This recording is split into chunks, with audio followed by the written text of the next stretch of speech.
Boleh kita mula? Boleh. Okay, everyone ready ya? Okay. Bismillahirrahmanirrahim. Assalamualaikum warahmatullahi wabarakatuh. Tachahau, welcome you to your king. Terima kasih kepada rakan-rakan media kerana hadir pada sesi pengisytiharan harta saya, Syed Saddiq, calon Parlimen Muar. Semua maklum bahawa pada tahun 2018 apabila diberikan mandat sebagai ahli Parlimen Muar dan juga untuk berkhidmat dalam kementerian, saya merupakan salah seorang menteri pertama yang mengisytiharkan harta bukan sahaja kepada SPRM tetapi kepada umum, dan jumlahnya dalam RM700,000. Itu pun telah pun dipaparkan dalam laman web rasmi SPRM termasuk dengan pecahannya. Saya tekankan kepentingan pengisytiharan harta ini kerana ia memastikan bahawa orang yang menyertai politik tidak ada sumber haram yang secara tiba-tiba hartanya boleh melangkaui sumber pendapatan yang telah pun isytiharkan daripada peringkat awal. Sebab itu umum tahu bahawa sebelum saya menyertai politik, apa harta yang ada, apa pengisytiharannya, apa sumber pendapatannya, dan selepas 4 tahun berkhidmat sebagai ahli Parlimen Muar, sebagai Menteri Belia dan Sukan, berapa jumlah total yang sedia ada dan apa sumber pendapatannya. Saya mulakan dulu mengapa saya lakukan pengisytiharan harta ini. Saya lakukan ini kerana saya rasa we need to set a proper standard in Malaysian politics, di mana orang yang menyertai politik menyertai bukan kerana wang, kontrak, kroni, tetapi untuk berniat ikhlas untuk berjuang membela rakyat secara keseluruhan. Dan saya rasa proses pengisytiharan harta ini adalah proses yang sangat penting. So dengan itu, saya nak mulakan dahulu dengan total declaration of assets, dan selepas itu saya akan susuli dengan statutory declaration, iaitu menjelaskan bagaimana aset itu dikumpul, bagaimana ia dibeli, apa sumber pendapatannya, supaya semua maklum apa yang berlaku. Sedikit sejarah, pada tahun 2018 saya telah mengisytiharkan harta, 2019 saya mengisytiharkan juga, pada tahun 2020 saya juga telah pun mengisytiharkan harta lagi sekali. Saya rasa pihak SPRM pun ada listnya, bukan saja saya, ibu, bapa, abang, adik, semua ada. Minta maaf, abang dan kakak semua ada. So saya telah pun lakukan proses pengisytiharan harta ni bukan sekali, bukan 2 kali, sudah berkali-kali. Tetapi kali ini apabila diberikan mandat lagi sekali oleh parti untuk bertanding di Muar, saya kena lakukan lagi sekali ya. So pertama sekali saya nak mulakan dengan Declaration of Assets ya. Ini updated sampai 30 September 2022. Itu betul-betul sebelum Parlimen dibubarkan. So di sini total asset, saya akan bacakan total asset, liability dan net asset. Dan liability tu agak tinggi. Net asset maksudnya aset bersih berjumlah 1.9 juta 10,398 ringgit 75 sen. Ini bagi aset bersih. Dalam bahasa Inggeris net assets. Net assets ni datang daripada total asset 2.819,666.58 juta dan tolak total liability, maksudnya hutang yang berjumlah RM909,267.83 sen. Nanti saya akan sampai kepada sahabat-sahabat media bagaimana pecahannya, tetapi rumusannya sebegini. Cash dan bank account dibagikan kepada dua dalam CIMB savings account, iaitu account yang digunakan untuk mendapat gaji saya dahulu sebagai menteri, allowances dan juga sebagai ahli parlimen. Jumlah RM45,239.89. Investments, iaitu fixed deposit unit trust mutual funds, jumlah 1.2 juta 47,783 ringgit. Selepas itu ada pecahan shareholding structure, iaitu syarikat-syarikat di mana saya turut ada pelaburan. Albus Capital 50%, acquisition cost banyak RM100,000. Ghost Kitchen Sdn Bhd, iaitu salah satu cloud kitchen yang saya kendalikan pada tahun 2021 yang kini sudah bertempat di 5 lokasi yang berbeza. Saya punya shareholding structure 17% dengan acquisition cost banyak RM170,000.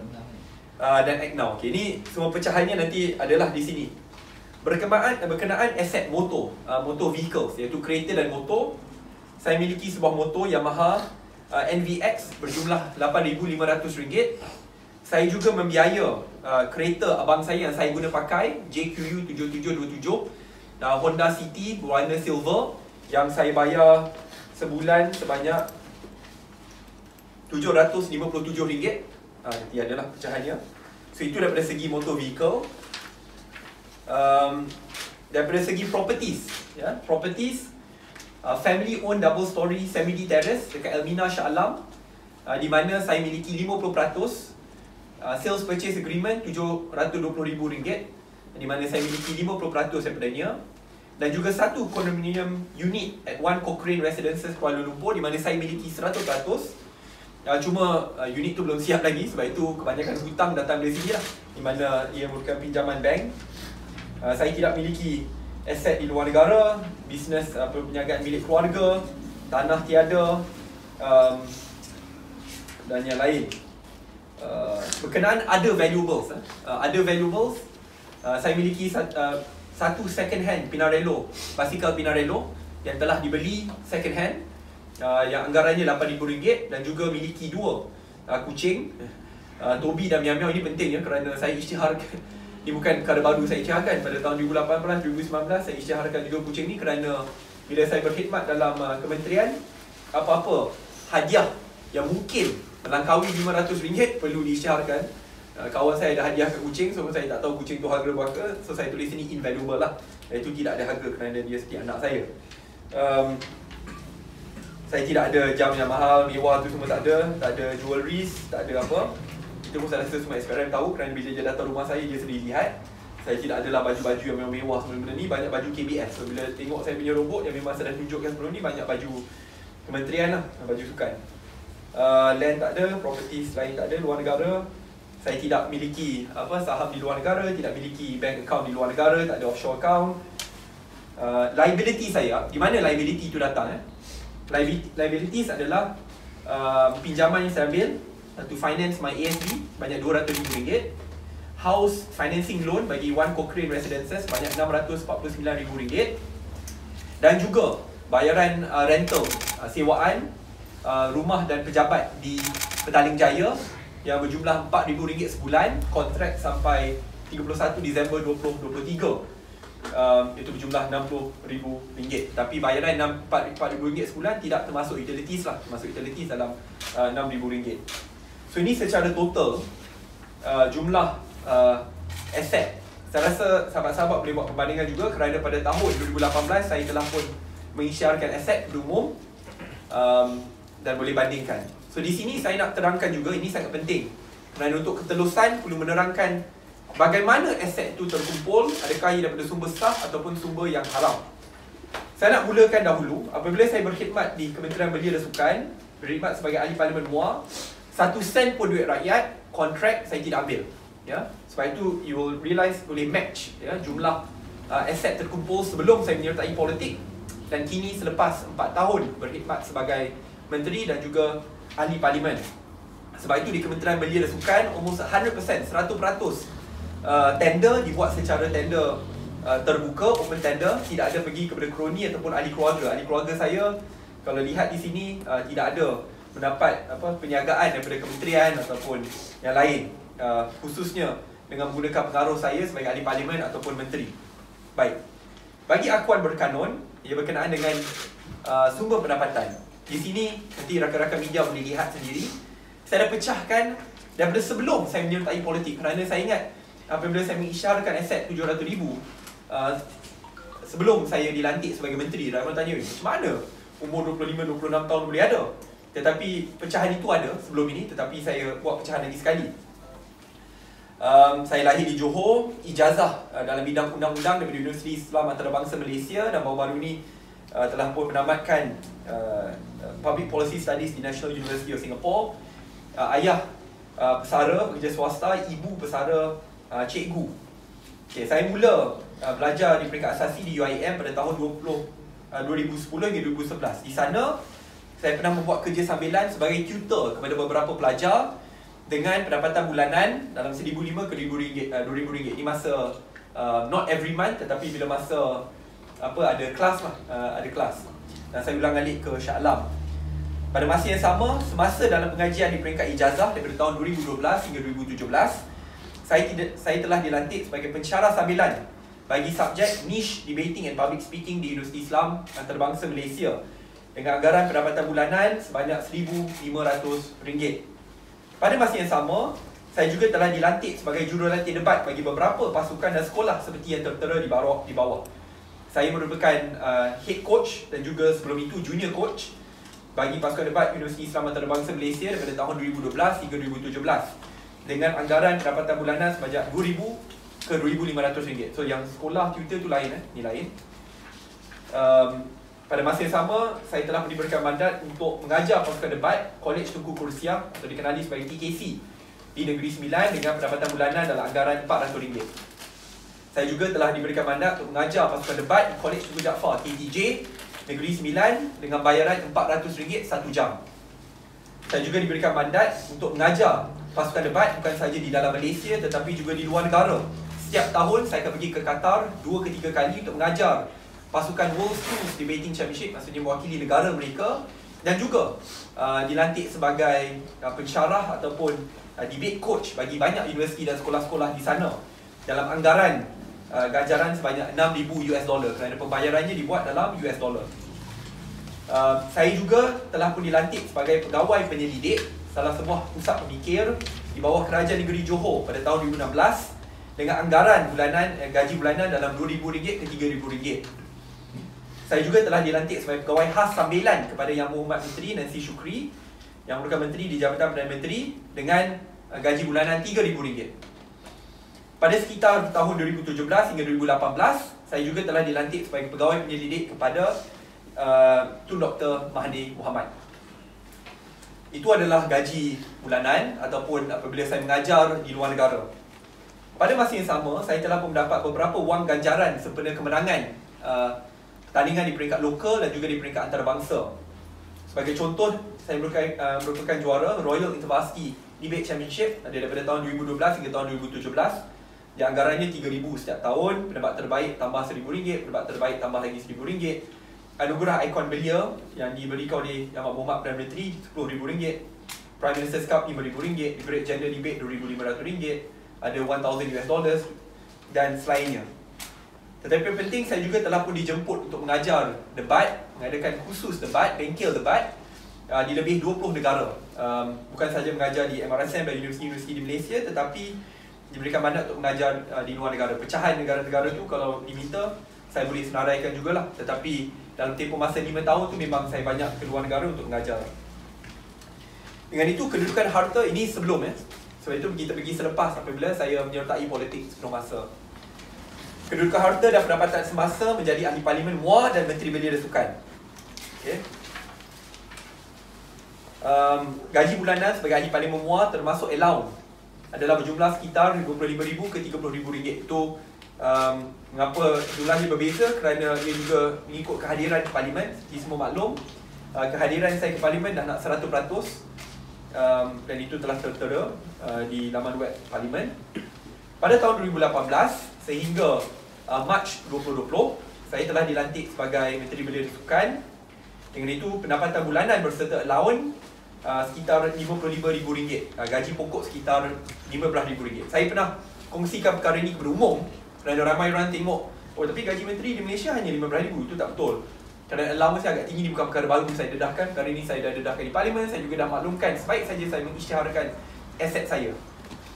Sebagai contoh, allowance cuti ke luar negara berjumlah RM50,000, allowance pinggang mangkuk RM47,000, allowance renovasi rumah RM10,000, allowance pakaian aksesori RM10,000 dan pemberian plate nombor pilihan. Pada masa yang sama, saya telah pun ditawarkan sebidang tanah yang saya tolak di Putrajaya, dan saya juga tolak untuk duduk banglo di Presiden 10, iaitu banglo milik menteri. Sebab tu saya ambil option sewa tempat sebanyak RM4,000 tanpa ambil kira utilities. Selepas saya menamatkan jawatan sebagai menteri pada Mac 2020, saya telah pun menerima bayaran sagu hati sempena perkhidmatan di semua dapat, iaitu berjumlah RM178,000 yang dibayar terus ke akaun pribadi CIMB Bank saya ni dari kerajaan. So dengan itu source of income. Tadi juga kalian dah tahu total net asset yang sedia ada So itu secara total merupakan pengisytiharan aset terkini saya sehingga September 30, 2022. Saya rasa perkara ini penting walaupun saya faham ia mengundang kritikan, cemohan, tetapi saya rasa lebih baik you come clean supaya orang tahu. Pada masa yang sama orang juga kalau tiba-tiba ada orang boleh buat pendedahan saya miliki aset luar negara ke, ada banglo ke, sebelum ni saya dengar tiba-tiba saya ada banglo kat luar negara lah, ada offshore account lah, itu boleh tunjukkan lah, sebab kalau saya dah sign SE it could potentially be a criminal offence. So memang saya rasa this is the total amount. Pada masa yang sama seperti saya isytiharkan pada tahun 2018, kita match it. Boleh lihat semua pendapatan sebelum dan selepas saya menyertai politik.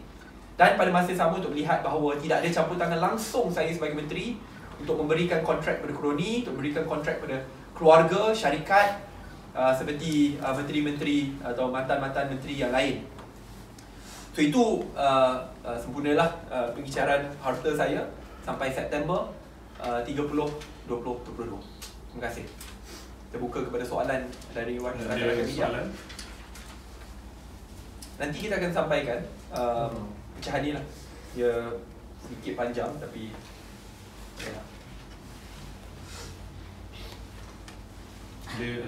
anyone ada soalan? Tak ada? No. Minta maaf lah ni lewat tu, tengok macam kesian. Cuma saranan saya sedikit saja. Saya memang berharap bahawa khususnya bekas-bekas menteri akan mengisytiharkan aset. Benda ni penting kerana rakyat dah lihat gaji yang telah tertera adalah ABCD, termasuk allowances. Masuk politik, aset awal seperti ini. Tiba-tiba selepas berkhidmat sebagai menteri 5 tahun, 10 tahun, tiba-tiba ada aset berjumlah 100 juta, 50 juta. Bukan saja di dalam negara tetapi aset tersimpan di luar negara, offshore account. Sebab itu proses pengisytiharan harta ni sangat penting supaya rakyat tahu mana sumber dana, adakah dia datang daripada kontrak tu adakah datang daripada jawatan menteri, daripada kerajaan, semua perkara ni dapat trace kan. So kalau kita masuk menteri untuk dapat kontrak, masuk politik untuk dapat kontrak, jangan masuk politik lah. So saya rasa proses ni sangat penting. Dan saya tahu selepas ini, dan saya menerima kritikan dengan hati yang terbuka, cadangan dengan hati yang terbuka. Cuma saya berharap kritikan dan cadangan ini turut disampaikan juga kepada sahabat-sahabat yang lain untuk mengisytiharkan aset dan harta juga. Let's set a new standard in Malaysian politics. YB, calon muda yang lain 5 orang lagi tu dah isytihar ke? Saya merupakan calon pertama dari muda, tetapi nanti dalam tempoh terdekat satu persatu akan mulakan proses pengisytiharan harta. Saya dah memandatkan atau mewajibkan bagi mereka mengisytiharkan harta. Dan sebelum ni pun bila berkhidmat dalam kabinet memang mungkin salah seorang pertama isytiharkan, we need to do it immediately. Okay? Ada soalan lain? YB, setakat dah beberapa hari kempen ni, macam mana penerimaan ni lah muda, orang rakyat dan muda YB tengok? Kami terhutang budi dengan rakyat kerana memberikan ruang dan peluang kepada kami untuk bertanding pada pilihan raya ini. Penerimaannya alhamdulillah sangat baik. Walaupun parti ini bertapak kurang dari setahun, tetapi saya rasa rakyat tahu bahawa parti ini dipimpin oleh golongan teknokrat, profesional, anak muda yang mengimpikan politik dasar dan politik khidmat yang baru. Sebab itu saya rasa rakan-rakan media pun kalau ikut ceramah saya, sahabat-sahabat muda lain, kita banyak fokus kepada solusi kepada masalah rakyat. Jaranglah saya nak hentam-hentam sikit je. Saya memang banyak fokus kepada solusi kerana saya yakin pengundi atas pagar ni dia dah tahu dah masalah semua parti politik, individu politik, termasuk diri saya pun tidak sempurna, banyak melakukan kesilapan juga, mereka dah tahu. Tetapi what will tilt the balance adalah apabila kita menyampaikan idea baru, solusi-solusi baru untuk menyelesaikan masalah mereka. Mereka tahu bahawa isu underemployment adalah isu sangat serius kerana jumlahnya naik 4 kali ganda nanti buat masa 10 tahun. Mereka tahu isu gaji yang rendah itu isu yang sangat penting. Mereka tahu isu pengangkutan awam baru-baru ni dekat KL yang bermasalah, isu penting. Mereka nak dengar apa solusinya. Sebab itu setiap video saya, ucapan saya bukan saja saya kongsikan masalah, saya kongsikan cadangan dan jalan penyelesaiannya. Kerana saya berharap bahawa apabila kita berkempen, dia bukan sekadar berkempen turun ke warung dan restoran, tetapi bila kita turun tu, rakyat nak tahu apa solusi kita. Dia nak lihat perbahasan berkenaan solusi, perbahasan yang kritis supaya solusi itu dapat dinilai secara keseluruhan. So saya nak pastikan muda ini jadi parti solusi kepada rakyat dengan idea-idea baru dan segar. YB, setakat kempen hari ini, so YB ini adalah kali pertama bertanding menggunakan logo muda. Dan seperti yang tahu, muda kerjasama dengan PH for MUA. Dan di MUA tak ada PH yang bertanding. So macam mana YB nak tackle supaya orang yang penyokong PH dahulu menyokong untuk kembali menyokong YB? Alhamdulillah, ukhuwah dan pergerakan tu sangat rapat, erat dan baik kerana ini bukan orang baru. Saya dah bekerjasama dengan mereka sejak tahun 2017-2018, sebelum pilihan raya lepas. Dan muka-muka sama. Mereka pun tahu apabila saya dah bersatu, apa track record khidmat saya, bagaimana saya bekerja dengan sangat erat dengan mereka. Dengan Perubahan Muda tu masih rapat dengan mereka. Dan pimpinan bukan saja di peringkat tertinggi tetapi sampai ke pimpinan peringkat kawasan. Apabila negara dilanda COVID, memang saya berurusan dengan mereka sentiasa untuk sampaikan bantuan, mantan-mantan ketua kampung selepas pertukaran kerajaan yang datang dari parti-parti lain, saya bekerjasama dengan mereka. So sangat erat dan rapat. Dan saya boleh katakan bukan setakat dengan pimpinan Pakatan Harapan. Saya mengambil sikap di MUA untuk kita bekerjasama dengan semua parti. Sebab itu boleh lihat track record bila saya berkhidmat sebagai menteri pun, saya tak kisah kamu datang dari PAS ke, datang dari UMNO ke, tetapi jikalau kamu susah perlu bantuan, kita akan bantu. Jikalau ada pimpinan mereka mohon juga, saya tak ada masalah untuk sampaikan. Bila masa negara dilanda COVID, ramai pemohon datang daripada pimpinan ataupun anak-anak pimpinan parti politik lawan. Tetapi saya maklumkan kepada tim saya di MUA, jangan pandang bendera parti. Itu prinsip kita. Susah bantu, jangan tengok sokongan. Kerana bila saya diberikan mandat pada tahun 2018, saya tidak boleh hanya berkhidmat kepada penyokong saya. Saya perlu berkhidmat kepada semua, termasuk mereka yang tidak mengundi saya. Kerana menang kalah dalam politik ni adalah adat biasa, tetapi jangan kita diskriminasi hanya kerana sokongan parti politik. Sebab itu dalam bab ini, bila kita berkempen pun Alhamdulillah di MUA tengok banyak kali tersempat dengan calon Barisan Nasional dan Perikatan Nasional dan tidak ada masalah. Pagi tadi lagi sekali, ni sudah 3-4 kali dah program yang sama. Tapi Alhamdulillah semua berjalan dengan baik. Masa tu di tokong di Seri Menanti, tidak ada masalah. Dan saya rasa ini budaya politik yang sihat. Cuma saya berharap selepas ini akan ada pertandingan idea dan solusi untuk masalah-masalah rakyat. Kerana di situlah pentas paling penting. Kerana ini bukan sekadar servicing the constituency. Kerana rakyat memilih kita untuk masuk ke parlimen, bawa suara mereka dan idea-idea baru dan segar untuk menyelesaikan masalah mereka. Sebab itu saya berharap pada minggu terakhir ni biarlah ada pertandingan idea. Bagaimana kita nak tambah baik sistem pendidikan negara, bagaimana kita nak tambah baik sistem institusi negara, bagaimana kita nak tambah baik isu pekerjaan dan yang lain. Ini semua perkara wajib diberikan keutamaan. Okay. Terima kasih semua. Minta maaf ya. Cuba nak kopi tu lah. Nanti Boleh. Itu nanti tolong saya akan hantar kopi tu. hantar ke mana sebab Kalau boleh cepat sebab dah pukul 20. Tolong kita orang kerja masa. Ya. Kalau boleh senang.